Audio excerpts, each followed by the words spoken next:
Sometimes the hardest part of telling a story is deciding where to start. I mean, you just pick a date in the last 4 centuries, and somewhere, some white dude was f***ing shit up.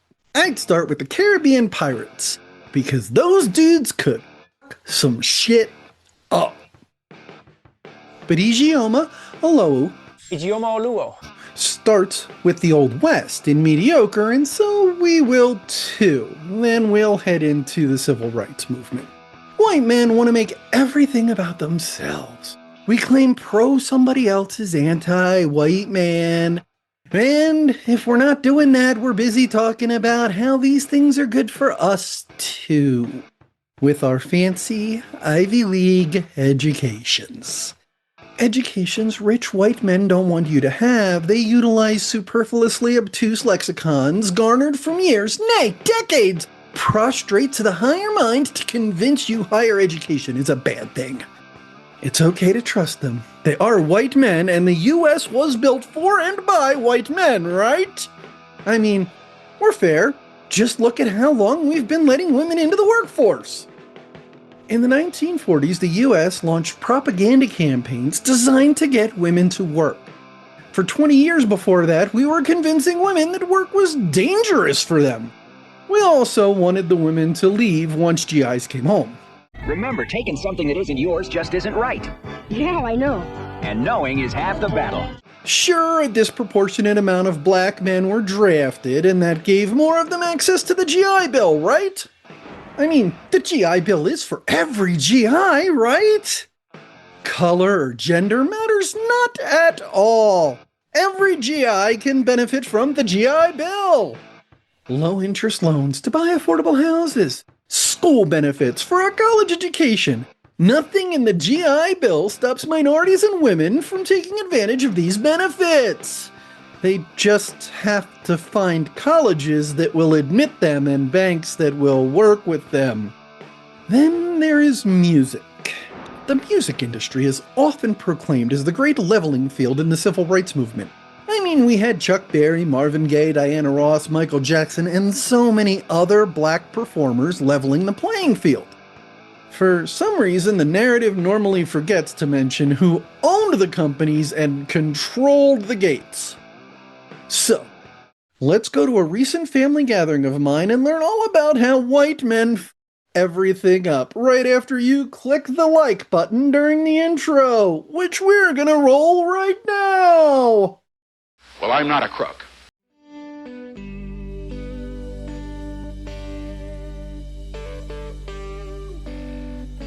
Our long national nightmare is over.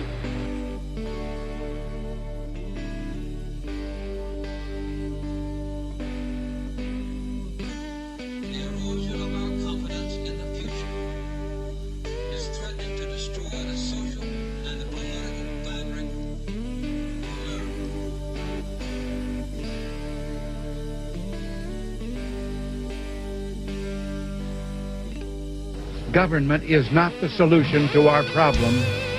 Government is the problem.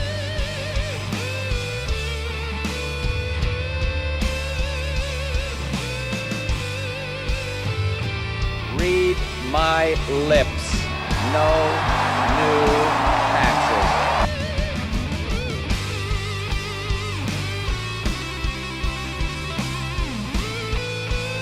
I did not have sexual relations with that woman.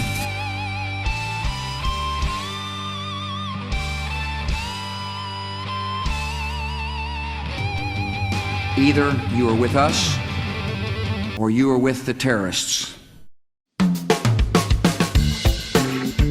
You know that annoying person you pity tolerate? All their stories star them against some authority figure or threat. Real or imagined, usually imagined. The story is more anti-something than pro-anything, anti-authority work stories, anti-threat, or racist stories, and so on and so on. We've all got one. Just picture yours. I'll call mine Richard. His stories are exaggerated or complete fiction. Basic questions result in a topic change or silence and disengagement. Usually, Richard disses someone he assumes I support. You know who I mean, all those middle-aged geriatric asses. White men have been doing this for a long time. I'm not sure what got Richard started, but topic number one was President Benjamin Harrison. Between 1889 and 1892, Harrison just had to be center stage for every horrible thing that happened. He made the Navy bi-coastal so we could protect seals from Russians and the British. He created the first national forests on land recently stolen from indigenous peoples. At least he didn't just give it all to white dudes. He created the first immigration laws and opened Ellis Island. He created Harrison's terrible tariff. After losing tens of thousands of acres, the indigenous peoples started doing the ghost dance. Came to me when the sun went into shadow. The Paiute prophet Wovoka had a vision. A messiah was coming to rid the continent of white men through natural disasters. Dead indigenous people would return. The earth would miraculously be transformed into the way it was before white men. It's a mix of indigenous religions and Christianity in which the Second Coming removes white men from the continent. In what is definitely not a violation of the First Amendment in any way, the federal government outlawed the ghost dance, leading to the murder of Sitting Bull.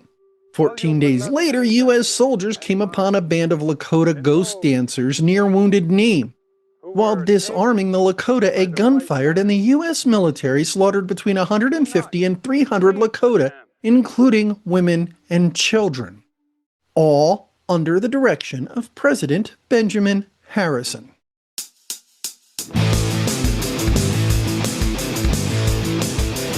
That's not how we remember President Harrison. We remember that he made the Navy bi-coastal, the first national forests, completed Manifest Destiny, created the first immigration laws, and this friend to the indigenous peoples put an end to the Indian Wars.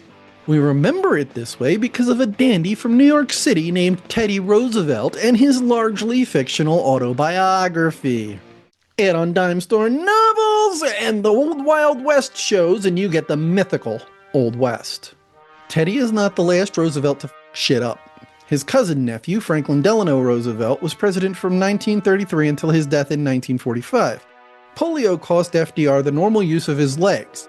FDR funded a massive spending bill designed to end the Great Depression called the New Deal. The jobs favored white folks, one worker per household rules excluded women, minorities were offered the most dangerous and lowest paid positions. This put U.S. citizens to work, and the Depression persisted until World War II started the U.S. military-industrial complex.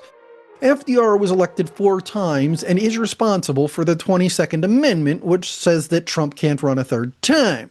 FDR was also incredibly ableist. He even hid his disability from the public. The only wartime use of nuclear weapons ended the Pacific theater of World War II at the direction of a white man. We deposed the man who attempted genocide against non-black, non-indigenous peoples, which made him evil, and started the Cold War. I've made videos about the 50s and 60s, I'll link to them on the end screen. For now, understand that we keep screwing with indigenous peoples for both those decades, which brings us to AIM in 1968. In Minneapolis, approximately 200 indigenous peoples voiced concerns over U.S. government mistreatment. They are the American Indian Movement, or AIM. The group occupied the Bureau of Indian Affairs and Alcatraz Island. In 1973, AIM and the Oglala Nation occupied Wounded Knee, commemorating the massacre of less than 100 years earlier. They demanded their lands returned, reparations paid, and fair treatment going forward. Many being ghost dancers, they fought under the flag of religious freedom. White men got the idea of making ridiculous First Amendment claims because U.S. white Christian men are so oppressed. In the 1970s, an established IFB minister named Lester Roloff opened the Rebecca Home for Girls, an early Christian school for wayward teens. Roloff refused to subject himself to any type of state licensing or oversight. Eventually, the feds showed up to shut the school down. Supporters formed a human chain around the compound, stopping agents. Eventually, the school was closed and the abused girls were removed. The school moved from state to state, one step ahead of similar charges. In the early 90s, Governor George Bush made it legal in Texas for religious schools and children's homes to opt out of state licensure programs and oversight.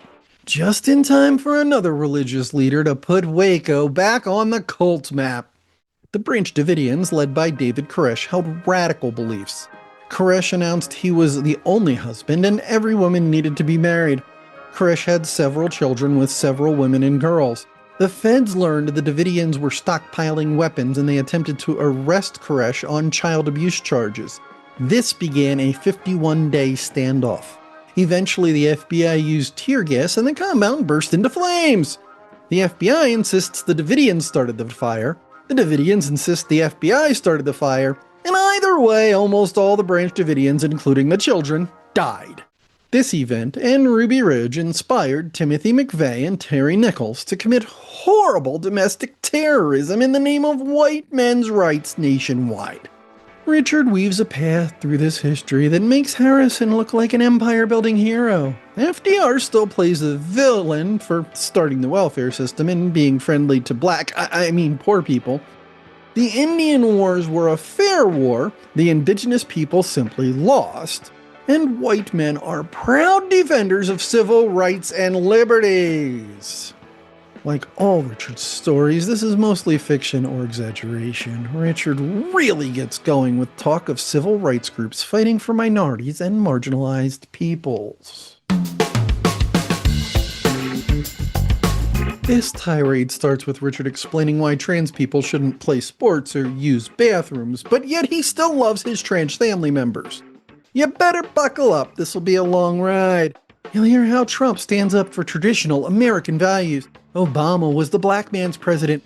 Biden is the racist who tried to disband busing. Republicans' law and order policies are responsible for the existence of the U.S. Finally, how Floyd Dell and Max Eastman were integral to women's suffrage in the early 20th century. Two social justice struggles dominated the U.S. in the early 20th century. Workers fought for safety and livable wages. Does that sound familiar? And women fought for suffrage, where Dell and Eastman made a name for themselves. Eastman was a good-looking, well-spoken brother of a prominent socialistic feminist named Crystal Eastman. Dell was a bookish, self-taught Midwestern writer introduced to feminism by Isa Rao. They campaigned showing other white men why they should be feminists. Both talked about misogynistic capitalism forcing women to be dependent and forcing men into wage slavery. Give women equality and men are free to philander. Eventually, both turned their backs on feminism, moving to anti-feminism and anti-communism. Eastman found happiness in a traditional marriage to a feminist activist and completely renounced his earlier beliefs as youthful folly. Dell moved to Russia, witnessed the atrocities of Lenin, and started writing anti-communist op-eds, setting the stage for men like George Wallace. We remember this George Wallace. And I say segregation now, segregation tomorrow, and segregation forever. Richard remembers this George Wallace. Is the threat to the internal security of our country by the breakdown of law and order. Richard forgets that Wallace was an opportunist. He started using coded law and order language. Civil rights activists were lawless mobs. Black folks, criminals. Wallace used law and order to oppress black folks. His 1968 presidential campaign led to Nixon's Southern strategy, use law and order language appeal to racist whites. Nixon took Wallace's constituents and the White House. This was our response to the Civil Rights and Voting Rights Acts of 1964 and 65. In 1972, a young senator from Delaware named Joe Biden was on both sides of the busing issue. In 1971, the Supreme Court ordered schools to desegregate now, ending segregation academies' tax exemptions, but busing a valid desegregation tactic. It was first used in formerly Jim Crow states, quickly moving to other communities like Boston and Delaware. Enter Joe Biden. In 1972, Biden was pro-busing. Southern white parents spitting on black children made anti-busing racist. Then busing came to Delaware. Young Joe is caught between his previous stance and his constituents' new opinion. Joe doesn't sit on the fence, he tap dances on the thing, supporting busing for de jure racism, but not for de facto racism. He votes against ending busing twice, and his white constituents turn on him. Biden works with vocal racists like Jesse Helms to end busing because busing makes people racist. This was later spun into a magnanimous ability to reach across the aisle. White liberals start hiding racism behind other issues with coded language, and conservatives rest on racist stereotypes while liberals just play victim. Little Johnny's education will suffer in that bad inner city school. If the school isn't good enough for your kid, why is it good enough for anyone's? Which helps explain the Bernie Bros. Do you even remember the Bernie Bros? You know, the guys who were the reason Trump won in 2016? Lacking an incumbent, the Democratic primary was hot. The race narrowed to Hillary Clinton versus Bernie Sanders. Sanders' platform was incredibly progressive, his tactics right out of the Cold War. Sanders extolled his virtues while demonizing Hillary. Speaking for Hillary summoned the Bernie Bros. They claimed black Hillary supporters were race traitors because of Bill's 1990s drug war policies. They claimed female Hillary supporters were guilty of identity politics. Affluent young white men told women how to be feminist and black folks how to be anti-racist. They yelled so loud about horrible Hillary that when Bernie supported Hillary, these men voted for Trump. The Bernie Bros put a toxic white man in office because of grievance politics. Racists act like Obama was Dwayne Elizondo Mountain Dew Herbert Camacho. Ladies and gentlemen, the President of America! Sit your monkey ass down. Chill out. I know shit's bad right now with all that starving bullshit. Obama was more like this. Good evening.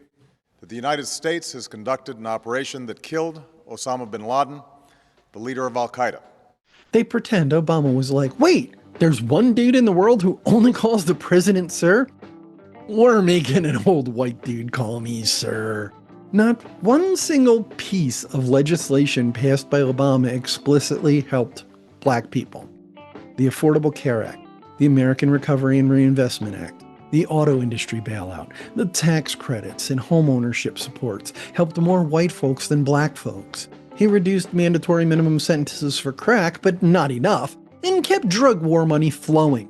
But Obama was black, and that's all they needed. He was the black man's president. Donald Trump first started getting national political attention with the racist birther movement for Obama to release his birth certificate and prove he wasn't born in Kenya. I'm Donald Trump, and I approve this message. With his pro-life, anti-immigrant, anti-trans, pro-authoritarianism platform, Trump took the evangelical and fundamentalist Christian vote. They proclaimed him the new Messiah. Racist and homophobic voters supported him. Trump is the epitome of the traits considered positive in white men and negative in everyone else. He cinched the covert racist vote. I think we can all agree it's been a long campaign. A female opponent cinched the misogynist vote. Trump was the white, cis, straight male defender of traditional, racist, and misogynistic family values. None of these groups is a majority alone. But altogether, Trump gets enough electoral votes to take the White House in 2016. Trump lost the 2020 election and attempted to overthrow the U.S. government. He was exonerated because of crony politics. He was also convicted of 34 financial felonies. Somehow, he still took the 2024 election, and we're all still trying to figure that one out. Richard finishes his tale of white man being oppressed and erased from history after proselytizing with exaggerations and lies. Richard takes a drink and proudly proclaims it is time for the white man to take back his rightful place at the helm of the country and the world. Just when I think Richard is about ready to shut up, someone starts talking about their kid going to college in the fall. Richard sends me memes of 20-something people drinking beer with captions like, "Time for a college education," Nothing beats idiots who haven't been somewhere telling people who have spent years there what happens there. He forgets that he, not I, has lost jobs for drinking. This results from the educated right-wing pundits promoting falsehoods and fallacies about higher education in the US. So let's learn some real history of the higher education system in the US. President Woodrow Wilson is the only US president who earned a PhD, the only one who was a professional academic, and the only one to also be president of a university. 4 years before his election to the US presidency, a black man inquired about how to apply to Princeton, and Wilson replied, "It would be altogether unadvisable for a colored man to enter Princeton." In what seems like an effort to prove that education does not equate to moral superiority, Wilson was incredibly racist. No black students were accepted to Princeton during Wilson's presidency. As US president, Wilson oversaw the resegregation of the US government. White department heads complained about working with black folks. Black supervisors and managers were terminated, and slowly most black workers were removed and replaced by white workers. His words supporting the KKK were featured in Birth of a Nation. The white men were roused by a mere instinct of self-preservation, until at last there had sprung into existence a great Ku Klux Klan, a veritable empire of the South, to protect the Southern country. Let's discuss this egregiously racist paragon of early cinema that was the US's first blockbuster film. The film follows a magnanimous Southern family and a villainous Northern family as their sons join both armies in the Civil War. The Reconstruction scenes portray black people as incompetent, violent, sexual predators. Southern white men are depicted as oppressed by the Northern military bent on making black men superior. The troops are recalled and Jim Crow can put black men back in their place. The narrative underpinned by an early example of the lost cause myth. The Civil War was a states' rights issue rather than a slavery issue. This insanely racist propaganda was Hollywood's first blockbuster film, earning $5.2 million in its first 4 years. Wilson decided this would make a good movie to be the first one screened at the White House. A movie so racist that when 1915 crowds watched it, race riots broke out all over the country. Unsurprisingly, the US tends to overlook Wilson's racism. Quite surprisingly, Princeton University does too. Did you just solve Riemann? 100 years later, Princeton University students occupied the president's office in an attempt to have Wilson's racism acknowledged and his name removed from university schools and buildings. The university was like, everyone was racist back then. Which, first of all, isn't true. Wilson's contemporaries recognized him as a racist, and that doesn't make it okay even if it were true. This is like arguing that black Africans sold other black Africans to slavers as if that morally justifies buying them. Perhaps understanding how the U.S. university system first started will help. Prior to the U.S. Revolution, colonial universities were populated by young white male clergy seekers. At the time, this was the quickest route to political power. Post-revolution, universities started including subjects like medicine and law. The universities transformed into finishing schools for young white men. This change broadened admission. By the early 20th century, Jewish student populations ballooned.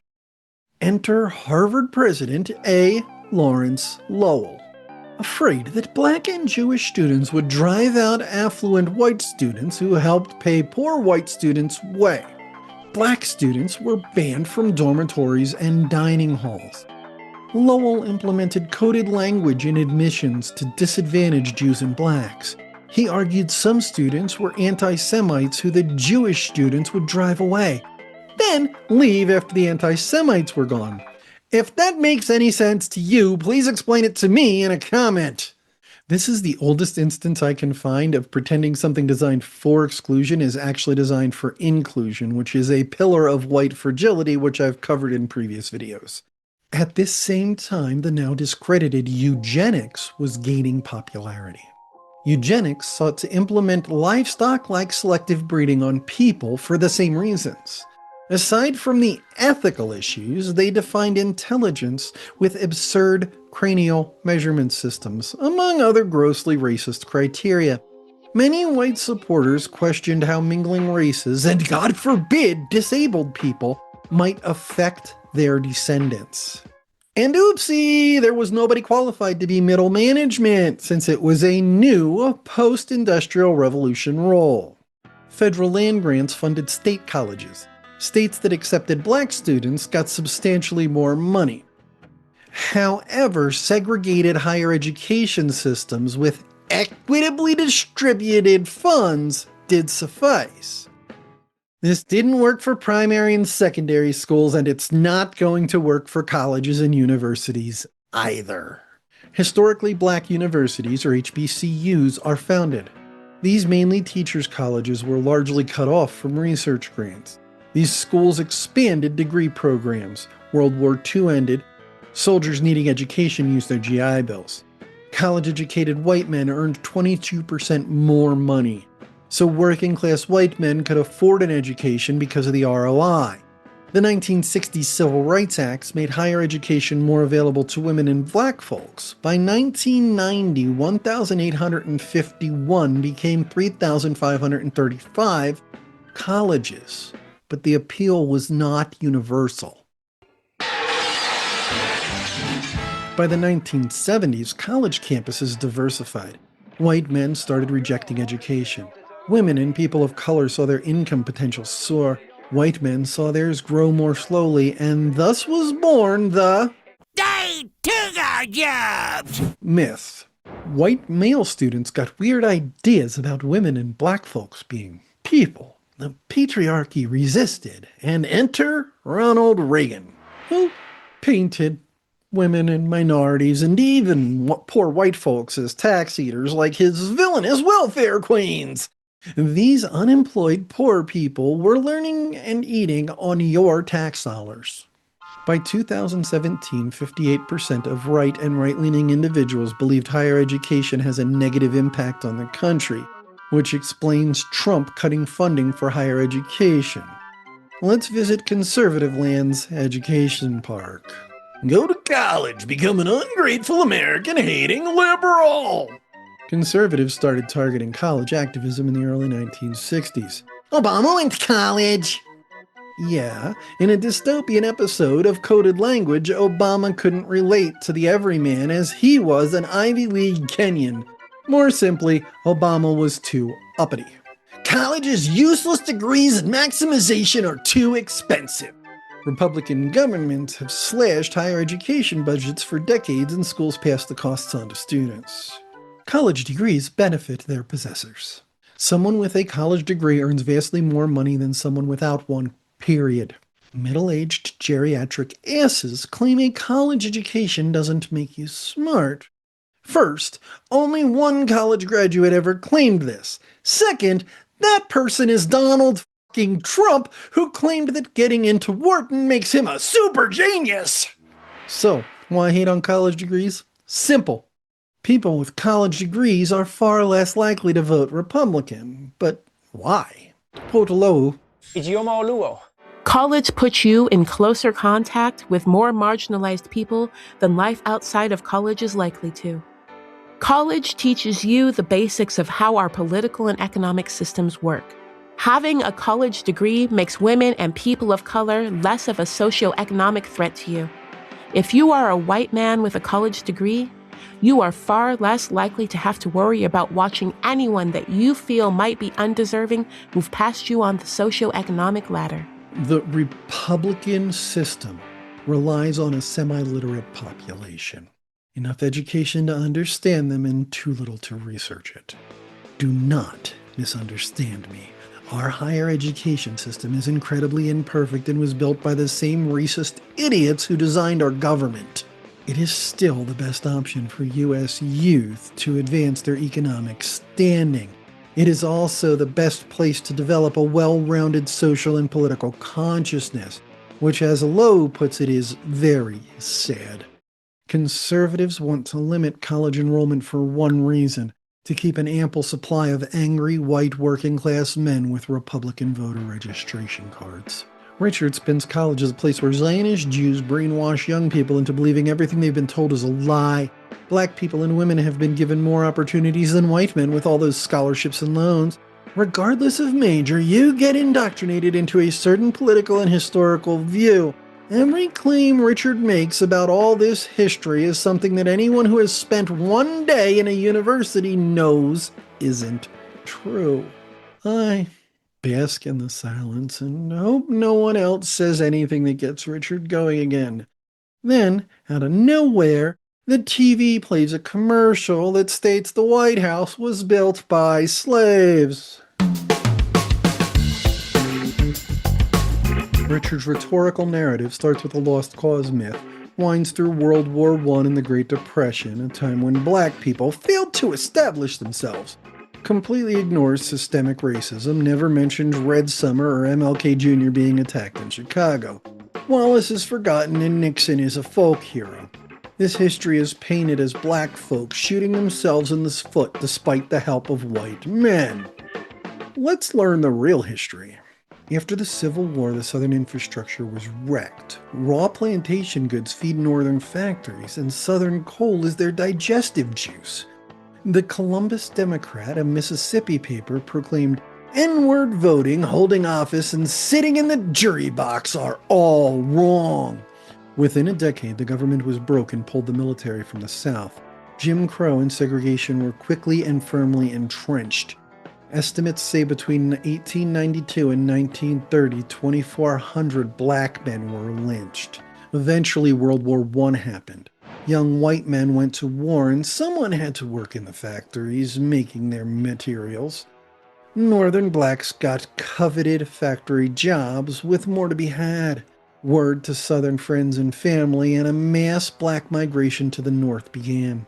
The South tried to oppress blacks into staying. They reduced wages, they refused to cash paychecks, and they refused to sell them bus and train tickets. This was not effective. Black folks left the South in droves. Over 6 million black people left the South, changing it forever. Oluo Ijeoma Oluo calls racial and gender-based oppression a pyramid scheme. Get in at the beginning and clean up. Rich white men. Get in right behind them and break even. Just maybe manage to move up. The poor white masses. Get in last and support everyone else's lifestyle. The oppressed people. Poor white folks are busy punching down and never look up to see their oppressors. Early 20th century liberated white northerners did not want to work next to black workers either. Workers' unions excluded black folks, helping restore the pre-migration racial order. Except there were millions of Southern whites in the North now, too.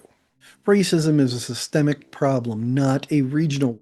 Black and brown people are shot for being black and brown every day in every city in this country. Redlining and racist provisions in land deeds were not a Southern problem. These were the means to create inner-city ghettos. People geographically segregated through de facto means segregated schools and municipal services because they're based on geography. Black migrants recruited more black migrants. Many black migrants worked to better things. Zora Neale Hurston, James Earl Jones, Ella Baker, and Malcolm X, among many others. Between 1910 and 1930, northern black populations exploded. In 1918, white troops returned from World War I and found their job options limited by black workers. White dissatisfaction turned into white rage and exploded in the Red Summer of 1919. White folks in East St. Louis, Omaha, Chicago, and 22 other cities attempted to turn streets red with black blood. 17-year-old Chicagoan Eugene Williams was floating on a raft when George Stauber pelted him with rocks until he drowned. Stauber was not even charged. In 5 days, 23 black and 15 white Chicagoans were dead. Hundreds of black Chicagoans were hospitalized. In East St. Louis, black scabs were breaking the strike of a union that banned them. Black residents accidentally killed 2 undercover police. White rage exploded. For 3 days, blacks were beaten, raped, hanged, and worse. The physical violence was not the most harmful white behavior. 80% of the housing in LA, Chicago, and other cities barred black ownership and/or rental. Black tenements and schools became overcrowded. Black folks were crammed into crumbling sections of inner cities. In 1965, MLK Jr. moved his family to Chicago and organized marches through the white neighborhoods. The white people organized too. They were shouting slurs and throwing rocks. One rock knocked MLK Jr. to the ground.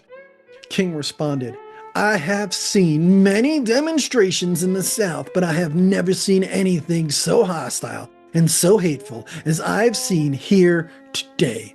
Racism was a Southern problem only until black folks moved north. Enter George Wallace for president. Wallace's antics made him a Southern political leader. Most pundits condemned his chances for national acceptance because racism is a Southern problem. Wallace is a virulent racist and ruthless opportunist. His first run was actually supported by the NAACP, but he lost to a racist. At that point, Wallace stated, "I was out N-worded by John Patterson, and I'll tell you here and now, I will never be out N-worded again." Wallace wrote a segregationist platform into the Alabama governor's mansion. In 1968, Wallace ran for president on Law and Order, Ending Busing, and the liberal Know-Nothing Press platform, sans actual policy talk. He basically just hated blacks. Wallace saw double-digit approval numbers. Richard Milhouse Nixon got scared. Nixon watched Wallace gain ground, every inch taken from Nixon. Nixon developed a Southern strategy. Nixon ran ads like this one.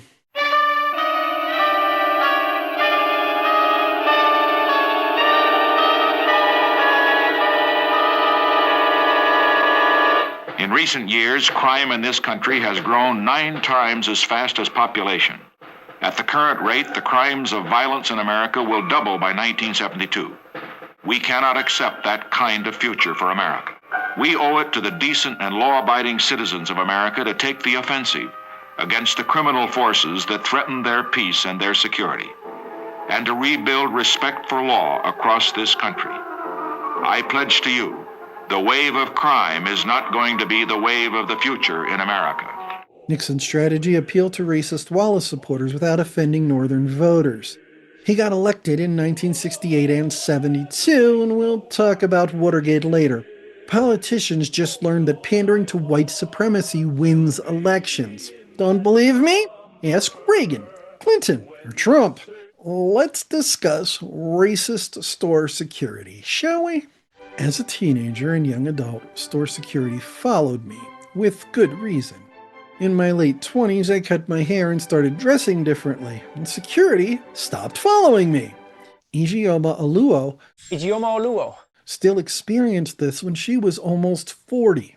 In 2017, 2 officers responded to 30-year-old Charlena Lyle's 911 call about a burglary. A pregnant woman was shot dead by police in front of her children. A pregnant Lyles was having a mental health crisis, standing in her living room with her 4 children. Officers noticed Lyles holding a paring knife and exercised deadly force. They killed Lyles in front of her young children. The coroner's inquest found the officers had not broken the law. In 2022, Seattle paid a couple $1 million to her family over a wrongful death suit. So why no riots, marches, and national attention?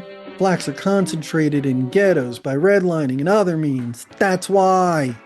Richard has misrepresented white men fucking up a lot of shit already. White men tamed the Old West and championed civil rights. Higher education is a bad thing. And finally, de facto segregation systems do not exist.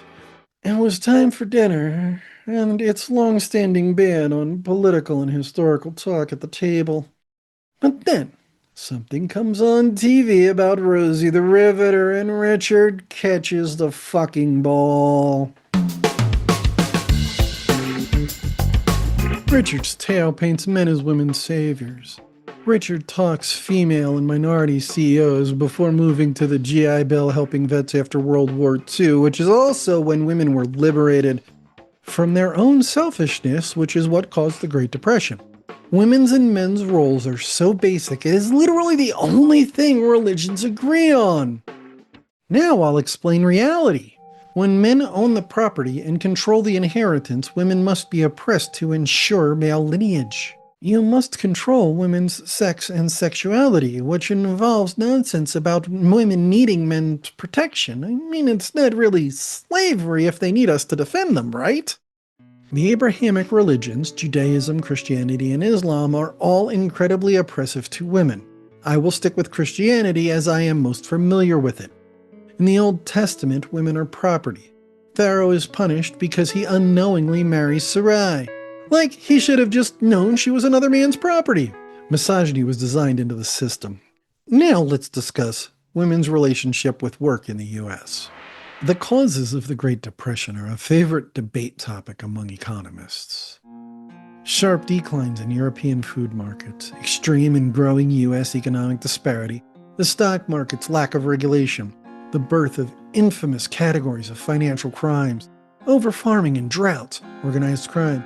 All of these are possibilities, and most likely it's a combination of all of them. What no one debates is that the Depression was man-made, like by white dudes. So obviously, it's the women's fault.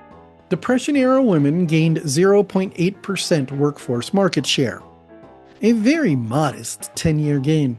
White male unemployment, however, soared. Angry, unemployed, and possibly homeless white men got pissed at women. Calls went out to fire women and hire men. They forgot that this wouldn't work. There were jobs women had, there were jobs men had, and the two did not mix. But benefiting makes women the problem. It's not the rich white dudes, it's the women. Recovery Acts allow one person per family to benefit from them. Who gets the job? Well, if you're smart, the one who makes more money. White male legislators outlawed married women workers. Women's magazines like True Story, whose stories were rarely true, published stories like The Secret I Had to Keep from My Children. A female recent high school graduate starts working a department store switchboard. She gets pregnant by a coworker who has an arranged marriage waiting. Her sister raises the boy. She became a nurse. A doctor knows her secret and blackmails her into being his mistress for 6 years and another child. He leaves for another woman and she marries an older man. Her sister dies and her brother-in-law abandons the family. She's a ruined woman, living with her remaining sister, raising children, one of whom calls her aunt because she went to work after school. This is from 1932. It reads like a teenage girl's journal, and I read it so you don't have to. Japan decided to attack Hawaii, and this ended the Great Depression with the United States' direct involvement in World War II. White men disappeared from the U.S. in droves. The U.S. spent the first 4 years sending arms, armaments, and other supplies to European troops. So this created a problem. How can we staff the factories after deporting and disenfranchising all of the people that are left behind? We needed factory workers. We needed to produce to continue the first financial boom of the global industrial war machine. We knew the war would end and these workers needed to willingly vacate jobs for white men. Where to find a population to fit this need? Inmate labor? To boost service numbers, nonviolent criminals joined the war effort. Immigrants? We deported them. So we turned to white, married women. America has decided to arm herself for protection against any aggressor. Black and Latinx workers lined up for available jobs. The white workers rebelled. Riots broke out. Millions dying to save Jewish people from extinction, and white men start riots over working next to black folks. We really do fuck everything up. Even without the white rage, too few workers of color existed to fill the open positions, and they would want to stay after the war ended. Workplaces became more married woman friendly. Employers offered daycares, flexible schedules, and shared jobs, all of which lasted until the end of the war. The Union men returned, the amenities enticing scabs were forgotten, because every government survey and study focused on post-war white male unemployment. Soldiers were treated to reading material like, "Do you want your wife to work after the war?" by the American Historical Association at the behest of the War Department. Supposedly an actual transcript of a debate. An enlisted man supports women working and one does not. The supporter uses purely selfish reasons, disregarding society. The rejecter ostensibly helps society. The entire pamphlet is from the men's perspective. The AHA has labeled this and similar works as wartime propaganda. Successful wartime propaganda. Over 1 million women were fired, others pushed into gender-suitable work. Veterans got educations and homes with their GI Bills. Well, white male veterans. Most colleges did not admit blacks or women. Banks refused to work with blacks and women. Banks that did work with blacks couldn't finance homes black people could buy. Property values were too low in black parts of town. Kept low because the only customers can't buy. That's redlining in an extreme nutshell. Meanwhile, government work assistance programs were better though, right? Vet status was used against black men. They were offered high-risk, low-paid jobs. If they refused the job, they were reported and lost all their veterans benefits. How fucked up is that? Things have gotten better. We have female CEOs today. In 2011, the New York Times was struggling for online profit share. It just suffered a scandal involving white male leadership. It promoted its first female CEO, Jill Abramson, proving that we were in the era when companies could not be openly misogynistic. Companies can still pay women and minorities less, though. Between 30 and 80% of female workers suffered workplace sexual harassment. Companies with on-site daycare are rare at best. Colorado law guarantees 12 weeks paid new child leave, but it can be as little as 37% of your regular pay. Companies have to continue benefits, but you have to pay them back after you return to work. In Switzerland, the worst new child care benefits in Europe, you get 14 weeks and 80% of your salary. Switzerland's healthcare system operates similar to Obamacare. How is this supposed to encourage women workers? And also, we installed a glass cliff at the edge of the glass floor that used to be the glass ceiling so that we could push women off it.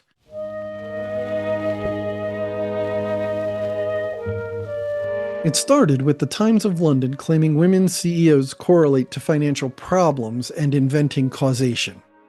Actual research revealed women are placed in charge of companies in serious financial trouble. White dudes start refusing the impossible job, then crazy ideas like trying people who aren't white men get traction. The woman sinks the ship, or a white man takes credit for her success. That is the glass cliff. It is minority-friendly, too. Let's check in on Abramson. In less than 10 months, Politico published scathing articles about her being too brusque and difficult. For a newspaper editor, those are job requirements. Her white male second-in-command punched a wall because Abramson must have incited him. After all, unreasonable women do justify violent men, right? Consider all the things that women can be unreasonable about from a man's perspective. After leading the publication to 4 Pulitzer Prizes and a leading place online, she was fired for arbitrary decision-making. The wall-punching dude got her job. This is not a solitary case. In Mediocrity, Oluo Oluo tells the stories of Marissa Mayer at Yahoo and Ellen Pao at Reddit. That's the truth behind Richard's so bad it must be slapstick explanations of female CEOs proving misogyny is dead, the GI Bill is for everyone, and women's lib is over because they won! And God says it should be that way, too. Richard has got to be almost out of twisted history. All this fact-twisting and fiction has to end soon. Then, a knock on the door. Someone campaigning for Lauren Boebert. Yes, I am unlucky enough to live in her district. This reloads Richard's BS gun. Richard starts his fictional history lesson by explaining it only took 43 years for a black candidate to become president after the Voting Rights Act of 1965. A verbal epileptic seizure comparing candidates somehow proves we always pick the lesser of two evils. And finally, he talks about voting reform and how it will stop Democrats from stealing elections. Barack Obama was the first black president. Do you remember the first black presidential candidate? If you're thinking Jesse Jackson, you're wrong. Let me catch you up. The U.S. was not ready for a black or a female president in 1972, let alone both. That didn't stop Shirley Chisholm from trying. Most black elites argued over which black man should run. Chisholm decided she would simply announce that she was seeking the Democratic nomination. Her platform included women's rights, congressional term reform, police reform, and many other liberal causes. When I say black female presidential candidate in 1972, you do not picture Chisholm. What do Quakers believe? Raised as a Quaker with a master's in education who taught prior to politics, the first black woman in Congress, an exclusively female and half-black staff, Chisholm fought to end Vietnam and create food security. The U.S. public was disillusioned with Nixon's war policies, no-knock warrants, and enraged minority communities. Chisholm had to assuage accusations of identity politics in 1972. Her campaign was plagued with media stating black politicians represented black issues and females female issues. Chisholm obviously only represented black women. Chisholm's physical appearance and manner of dress were critiqued. A major black newspaper accused her of vaginal politics. Today we'd say identity politics. Go Home N-word was scrawled across a box of campaign materials by airline workers. Larger feminist and black communities did not support her. Only black women supported her. Women wanted a woman president and black folks wanted a black president. But white women did not want a black president and black men did not want a female president. She lost the nomination to George McGovern, who lost the election to Nixon. Chisholm was a losing primary candidate and not the actual Democratic nominee. These people are normally forgotten, unless they happen to be Jesse Jackson. But the black woman who did it 12 years earlier is completely forgotten. Do you remember Lanny Guinier? I was born in a little town called Hope, Arkansas, 3 months after my father died. Clinton nominated longtime friend Lanny Guinier to head the Civil Rights Division of the DOJ. She was extremely well qualified. She supported voting reform. Conservative press dubbed her a quota queen.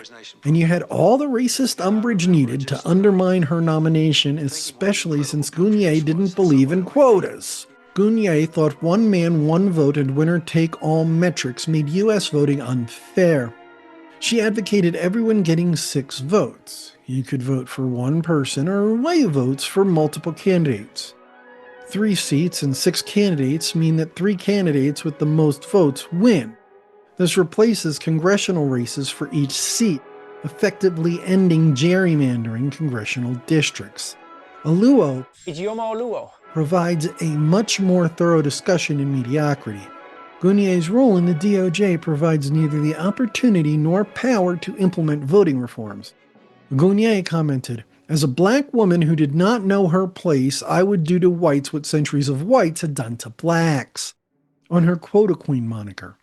Clinton rescinded Guinier's nomination without allowing Senate confirmations, ending her nomination to the DOJ and their friendships. This has gotten better, though. AOC is in Congress now, right?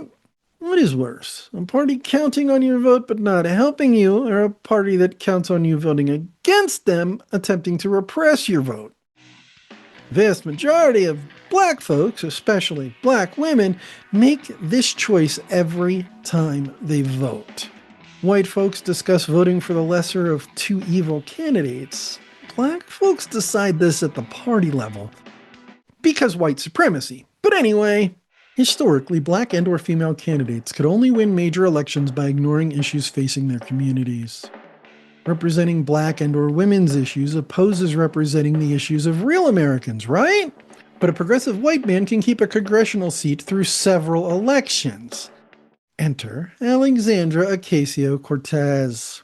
I think I just kind of want to start out by saying thank you to every single person that was a part of tonight's victory. Black female 28-year-old Democratic socialist on her first bid against 20-year incumbent Joe Crowley.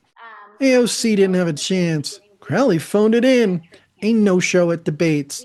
AOC knocked on doors, pounded pavement, and held rallies. Everything expected from a candidate, and she won, surprising everyone, including herself. Ocasio-Cortez with a coalition of young black and brown women, including Ilhan Omar, Rashida Tlaib, and Ayanna Presley, introduced legislation allowing medical research on psychedelics, affordable insurance, OTC birth control, and championed the Green New Deal. Conservatives hate the Green New Deal. Here's some quotes I got via Mediocre. The Green New Deal forces Americans to ride around on high-speed light rail supposedly powered by unicorn tears, Senator Tom Colton, who apparently does not recognize the opportunity to say unicorn farts when he sees it. It will take away your airplane rights, Donald J. Trump. And what the fuck are airplane rights anyway? Livestock will be banned, John Barrasso. Right, because it's all part of a vegan plot to rule the world. AOC, Omar, Tlaib, and Presley suffered racism, sexism, and threats. But they do not face it alone. They formed a coalition, a friendship where they support each other and formed a community, differentiating them from the previous black and brown senators, especially female ones. They build a community. They protect and preserve black and brown women following them.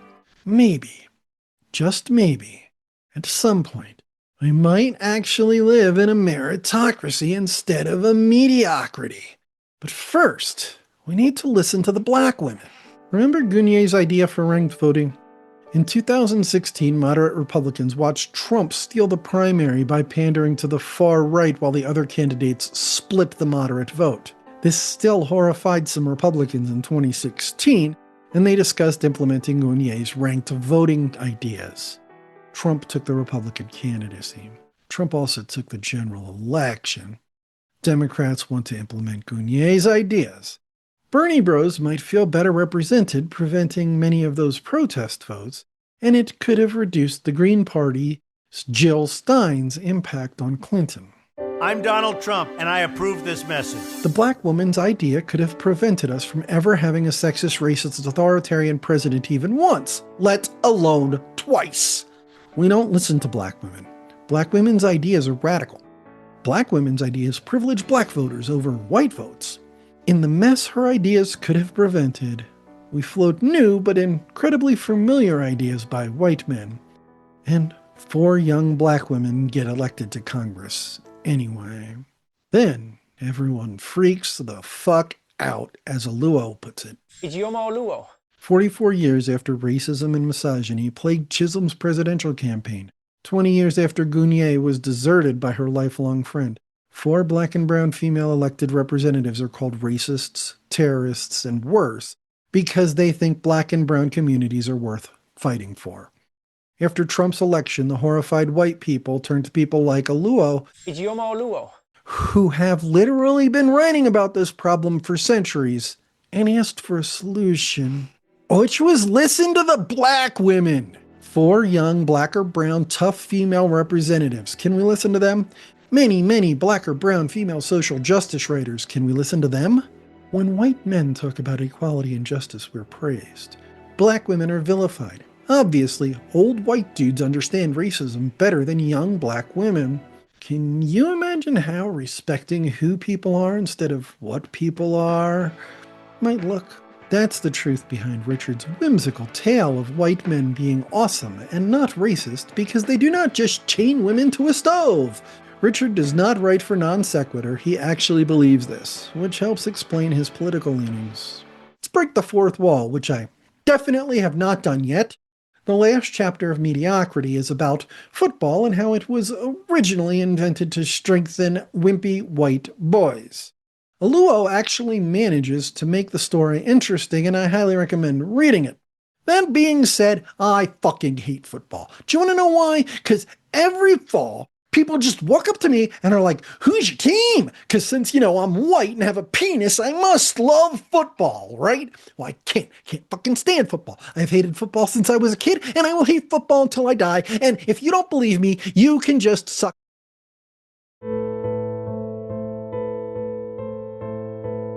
So my last chapter is going to be about music, but I'll make the same points Oluo makes Ijeoma Oluo in her last chapter.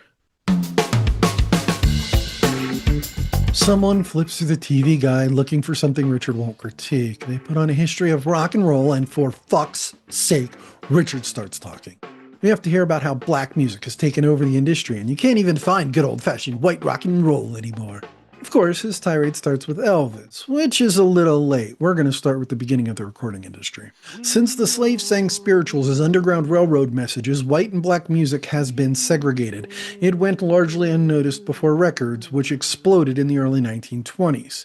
By then, Victor Talking Machine Company, later RCA, Columbia Records, and Brunswick Records, later part of Columbia Records, were big dogs, and they recorded white music for a white audience. The open black market attracted some white dudes who opened Oka Records and Paramount Records, recording black music for a black audience. These independent labels utilized the same pressing plants and distribution networks as white companies. Black dude sought to capitalize on race records, as they were called. Harry Pace opened Black Swan Records the same month the Tulsa Race Massacre happened. Tulsa's Greenwood section, the Black Wall Street, was a very successful black community until May 31st, when a white woman falsely accused a black man of something. By June 2nd, the entire Greenwood district was in jail, the National Guard was in town, and the buildings in the district were looted and burned to the ground. In Harlem, walking the 45 blocks from 110th to 155th Street at night reveals music wafting out of hundreds of clubs. The pain, the happiness, the tribulation, and joy of those songs washes the street. And recording opportunities for these black artists were mostly racist songs for white laughter. Harry Pace and W.C. Handy owned Pace and Handy Music Company, printing sheet music. In 1920, Oka Records released Mamie Smith's Crazy Blues, which was a huge hit. Harry Pace launched Black Swan Records with Ethel Waters' Down Home Blues. The record was a huge hit, prompting a 53-city tour which included dangerous, at least for black performers, stops in southern towns and cities. Pace set up a black record pressing plant and distribution network. He would not need to rely on white folks for anything. He quickly learned why other record companies don't do this, and Black Swan went bankrupt in just 2 years. But race records made a huge social and financial impact. Most music venues were still segregated, de facto or de jure. Black performers generally played white venues but could not interact with the white crowd. This persisted until the mid-1960s, which is why the black band is outside during their break in this scene from Back to the Future. White kids could hear and learn the music for the first time.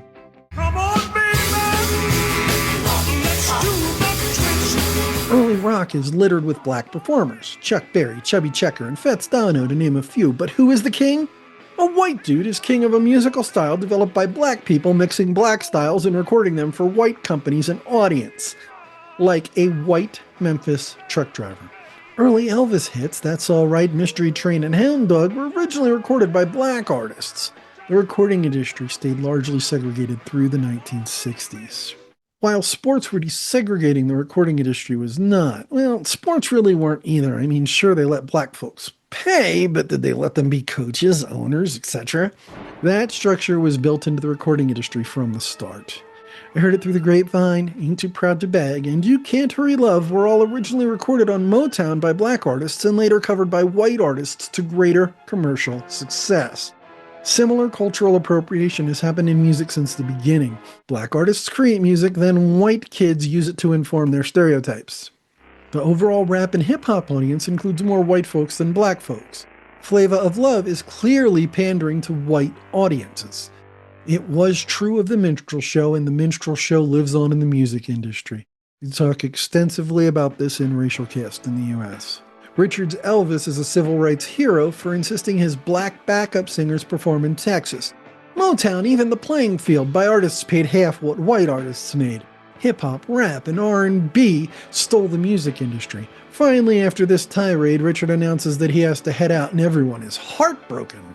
Now that we know exactly how white dudes fuck everything up, let's wrap this video up, shall we? This is the fourth video in this series. I have made videos about Robin DiAngelo's White Fragility, Michelle Alexander's The New Jim Crow, and Ijeoma Oluo's Oluo. Mediocre. All these books have long sections where the authors discuss the importance of including white men in the civil rights movement. I've been extremely hesitant to speak about this, especially after reading Mediocre, which spends an entire chapter talking about white men in the feminist movement who, well, fucked shit up. I've been so hesitant because once I realized how wrong some of my ideas were, I educated myself and began correcting them. How do I articulate that? The first step in fixing white men is getting them to understand that a lot of their beliefs are racist and or misogynistic. I do not yet know how to make this happen on any meaningful scale. I think I finally have a grip on what we need to do after this. The white man needs a new identity. White men need a positive identity. We need an identity free of privilege, historic half-truths, and lies, as well as oppression. We need an identity that doesn't oppress us. Which raises a preliminary question. Join us next time for what even is identity? But Ijeoma Oluo calls Ijeoma Oluo. This is not a solitary case in mediocrity. In mediocrity, Oluo